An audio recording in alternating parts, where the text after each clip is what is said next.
So my all-time favorite show, Doctor Who, is off the air for some vague extended period of time, and yet I can still rest easy knowing it's probably better off than its sister show, Sherlock, which is guaranteed to have no continuation whatsoever until well into 2017. No continuation, that is, save for The Abominable Bride, an experimental story which takes the characters we're used to seeing in the modern day and plopping them back into their original 19th century setting, as they attempt to solve the case of the mysterious, murderous, ghostly bride, Amelia Ricoletti.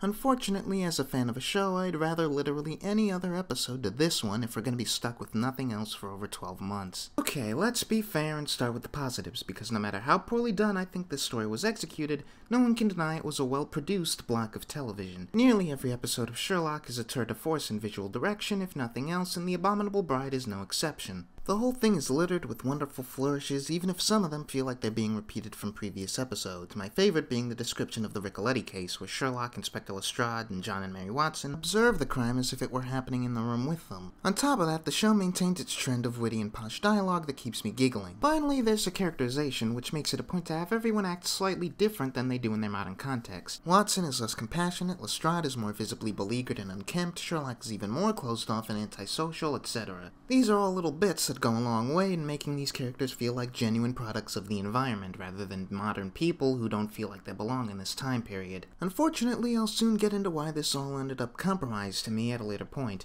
but before I talk about that, let's segue into the other negatives and, by extension, massive spoilers. Predictably, the root cause of all the problems I have with this episode ultimately come down to the fact that this was all a dream that Sherlock was having.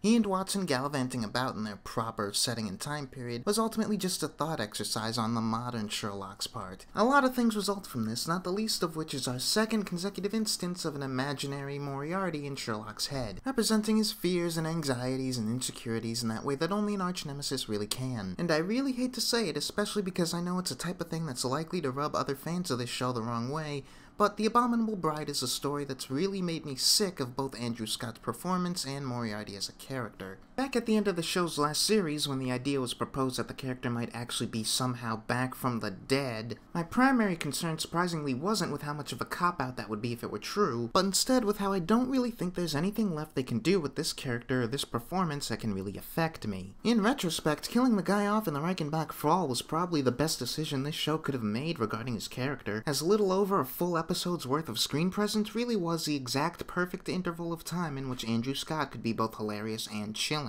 Really, it's both his short but significant appearance in this episode and his turn as C in James Bond Spectre that makes me wonder if Scott is really that great of an actor to begin with, or if his performance as Moriarty was just sort of a happy accident, as all the aspects of his performance that used to make me look forward to his appearances now have me wishing his scenes would just end. I know I sound like I'm just being mean to Andrew Scott, and trust me, I don't want to come off that way. The guy's got a metric ton of credits under his name from works I haven't seen yet, and I'm sure he's perfectly fine in all of those. But at this point, the Moriarty character is starting to feel like an annoying, overdone bit of shtick, and it's legitimately getting to the point where I'm starting to tune out of the episode whenever he shows up. Oh, and also...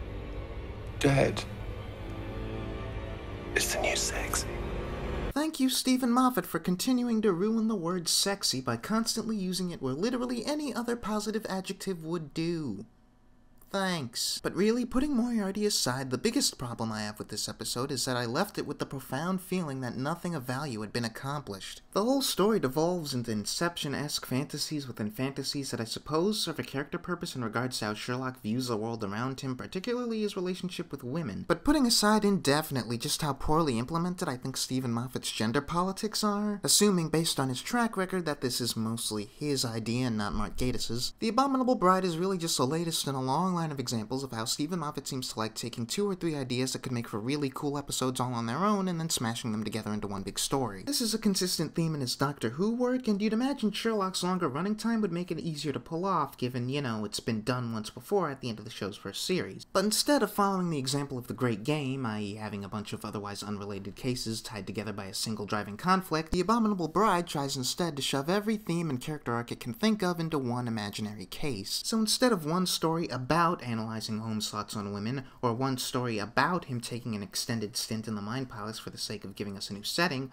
or a story about his drug problem and properly firmly tackling it, we get a story that tries to be all of those things and more. That's not something impossible to pull off, but these separate bits work against each other far more often than they do work in tandem. Plus, the whole dreams within dreams thing reeks of Stephen Moffat trying to mimic Inception just for the sake of proving his own cleverness, just like he did with Last Christmas on Doctor Who. The ultimate conclusion Sherlock reaches with this little thought exercise, i.e. that Moriarty is in fact dead for really reals, could have been just as easily accomplished with a single scene.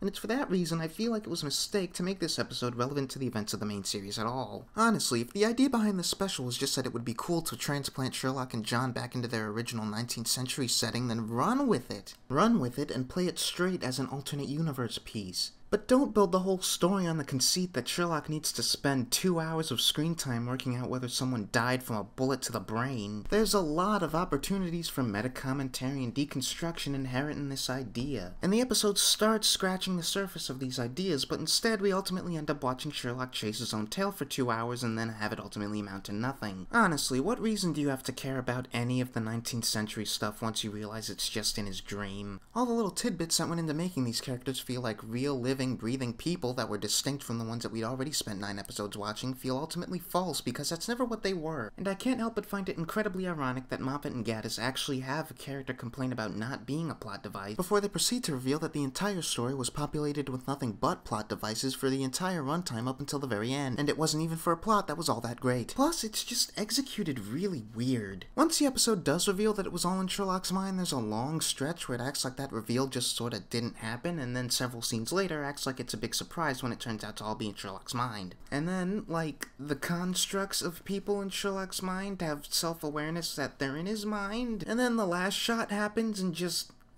I honestly feel like Moffat and Gatiss were just sort of baked out of their mind when they wrote the whole second half of this episode. It's not like it's confusing or anything. Like any Inception narrative, it's really quite straightforward once you've acclimatized to the conceit. It's just so counterintuitive to telling an engaging story. It's not a story I hated or even really highly disliked, but it's easily among the weakest of this show's episodes and can be skipped without missing much of value beyond the visuals.